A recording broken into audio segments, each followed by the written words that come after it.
En el práctico número 7 tenemos el tema ley de Ohm en corriente alterna. Para ver este práctico es importante repasar los trabajos prácticos 4 y 5 y 6 como base de conocimiento para avanzar. El primer concepto que se ve es el concepto de fasor. El fasor no es más que un vector que gira en sentido antihorario a una cierta velocidad omega. Tenemos representado ese vector en este gráfico, ¿sí?, con un sistema de ejes cartesianos como los ya conocidos. ¿Para qué usamos el fasor? Vamos a ver que esto simplifica los cálculos y nos resuelve complejidades que aparecen en las funciones que varían en el tiempo. Seguimos con componentes pasivos, ¿sí? Y primero definiendo lo que son los receptores eléctricos, ¿sí? Los receptores eléctricos, tenemos diferentes tipos de receptores eléctricos clasificados de acuerdo a estos parámetros, si son receptores térmicos, receptores lumínicos, receptores mecánicos, receptores electroquímicos, ¿sí? Es decir, la manera en que transforman la energía, estos receptores serán clasificados en uno de estos 4 tipos. Después avanzando con impedancia, ¿sí? La impedancia es generalizar lo que ya conocemos como resistencia. Primero nosotros conocemos un solo elemento pasivo denominado resistencia, cuya unidad es el ohm, y ahora generalizamos esa definición agregando elementos pasivos. Estos elementos pasivos son resistencia, como decíamos, capacitores y bobinas. ¿Por qué son pasivos? Porque no agregan energía al sistema. En esta tabla se pueden ver los diferentes componentes, ¿sí?, resistencia, capacitores y bobinas, con su símbolo, su nombre y su función, es decir, la función que realiza cuando está en un circuito.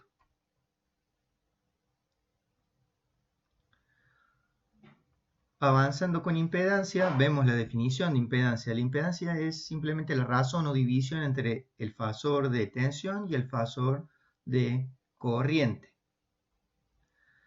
Si vemos esta expresión, no es otra cosa que la ley de Ohm ya conocida, y en lugar de utilizar R, utilizamos Z.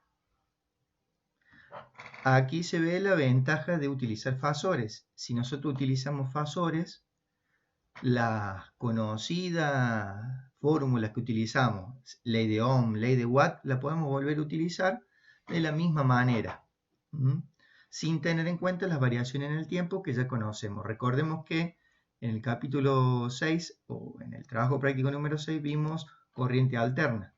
La corriente alterna senoidal que compone la red de distribución eléctrica que llega hasta nuestro domicilio o a las industrias tiene una forma que varía en el tiempo de esta manera, ¿sí? El símbolo, como vimos, para Z o impedancia es este rectángulo. Este es un circuito donde tenemos una fuente de tensión.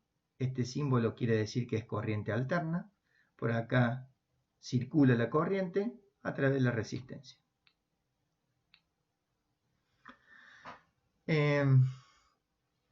La impedancia es un número complejo, ¿sí?, donde tiene una parte real y una parte imaginaria. Para nosotros no nos vamos a complicar mucho en la definición o en el uso de números complejos, sino simplemente el saber que mediante una representación en un par de ejes cartesianos, los que conocemos como X e Y, podemos representar estos fasores, podemos representar la impedancia y de esa manera resolver los cálculos de una forma mucho más sencilla. La impedancia está compuesta entonces, digamos, de dos partes principales. Uno es la resistencia y otra es la reactancia.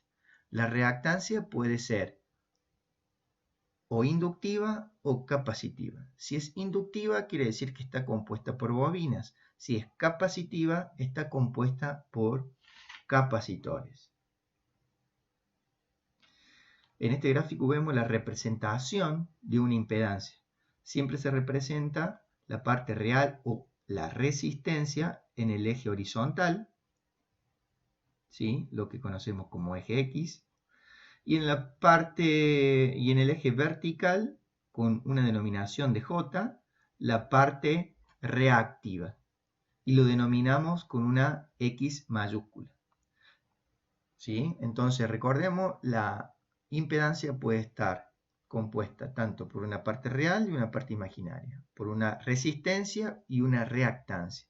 Esa reactancia puede ser tanto capacitiva como inductiva, ¿sí? Aquí se ven las maneras de obtener los diferentes valores que componen a la impedancia. En este caso la impedancia es el vector dibujado en negro e indicado con Z, que tiene un ángulo φ con respecto al eje horizontal. Como ya ustedes conocen de física o de la resolución o de sistema de fuerza, aquí es lo mismo, es decir, la impedancia Z tiene una componente horizontal y una componente vertical. La componente horizontal de Z será R o resistencia y la componente vertical será X o la reactancia. Aquí vemos un ejercicio ejemplo, ¿sí? Donde tenemos en este caso una combinación de una resistencia y una bobina en serie. Eso llevado al diagrama de impedancia que acabamos de ver se representa de esta manera. RL, ¿sí? En el eje horizontal y XL o reactancia inductiva en el eje vertical y apuntando particularmente hacia arriba. Si fuera una capacitancia o una capacidad, es decir, un capacitor en lugar de una bobina, esta flecha apuntaría hacia abajo, ¿sí? Y el triángulo se conformaría hacia abajo. Para este caso, el enunciado dice calcular el módulo, es decir, la longitud de Z, y el ángulo, es decir, φ. Dado que tenemos conocido la reactancia inductiva XL, que es de 3 ohm, y su resistencia, que es de 4 ohm. ¿Sí? Entonces, R vale 4, X vale 3, y queremos calcular la longitud de Z y su ángulo. Es simple trigonometría, es simple Pitágoras, ¿sí? Entonces, el módulo de Z es la raíz cuadrada de la suma de los cuadrados de los catetos, que me da 5, y el ángulo φ es la inversa de la tangente del cateto opuesto sobre el cateto adyacente, que me da 36 grados, 36,87 grados, ¿sí? Aquí lo tengo graficado con los valores incluidos. Luego seguimos con cómo se manifiesta la resistencia, ¿sí? En un sistema de corriente alterna.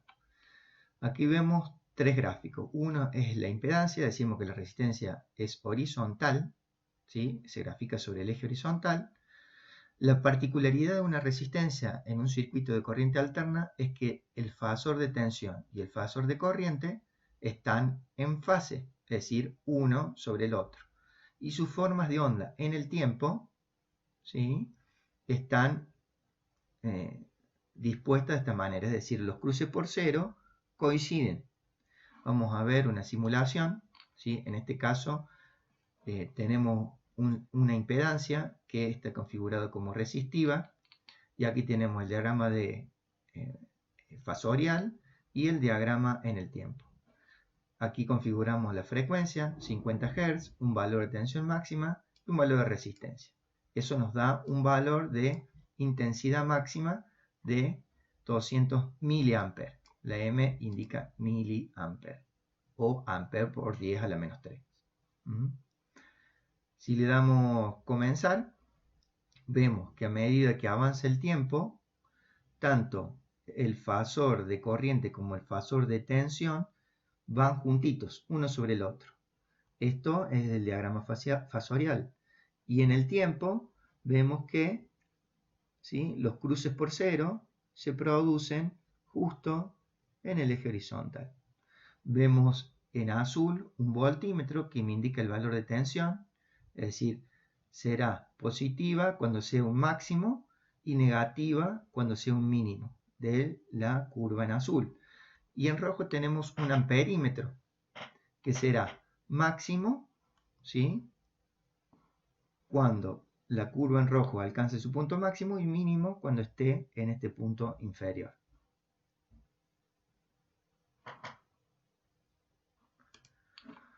Pasando ahora al sistema capacitivo, ¿sí?, en este caso vemos que ya no está la impedancia en el eje horizontal, sino que es una flecha apuntando hacia abajo.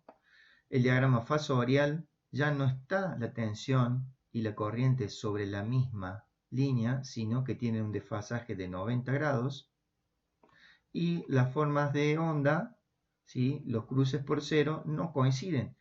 La tensión, ¿sí?, que vemos acá, cruza en este punto por cero y la corriente en este punto, ¿sí?, están desfasadas 90 grados. Si vamos ahora a configurarlo como condensador, vemos que se produce ese desfasaje que indicamos recién en las figuras. Si le damos comenzar, vemos que al avanzar el tiempo, el desfasaje se mantiene constante, ¿sí? Las flechitas nunca se pasan la una a la otra. Siempre la distancia es de 90 grados una con la otra, ¿sí? Y vemos en el tiempo ese desfasaje, ¿sí? Vemos que la corriente sube, la tensión luego sube, la corriente se hace mínima mientras la tensión disminuye. Podemos configurar y ralentizar este circuito y verlo mucho más lento, ¿sí? Acá lo vemos mucho más lento. Podemos apreciar que, por ejemplo, cuando la tensión cruza por cero, la corriente está en un punto mínimo. Cuando la tensión está en un punto mínimo, ya lo vamos a ver, la corriente es cero, ¿sí? Bueno, finalmente avanzamos con lo que es la bobina, un circuito inductivo. Los esquemas se repiten: diagrama de impedancia, diagrama fasorial y diagrama de tensión corriente en el tiempo. En este caso, en lugar de tener la flecha hacia abajo, tenemos la flechita de impedancia hacia arriba, y en lugar de tener la corriente acá, tenemos la tensión, y en lugar de tener la tensión, acá tenemos la corriente. Es decir, hay un desfasaje de 90 grados, pero en este caso la corriente viene atrás de la tensión, ¿sí? Si vamos a una configuración como bobina, vemos que ahora el vector de la corriente en el circuito inductivo apunta hacia abajo. Damos comenzar, ¿sí? Y vemos cómo a medida que pasa el tiempo, de nuevo, el desfasaje sigue siendo siempre 90 grados, eso no cambia, pero al girar vemos que sus formas de onda están desfasadas de esta manera, ¿sí? También tenemos el instrumento voltímetro o el instrumento amperímetro. El rojo mide la corriente y el azul mide la tensión. Podemos configurar los diferentes valores y ver cómo cambia la simulación.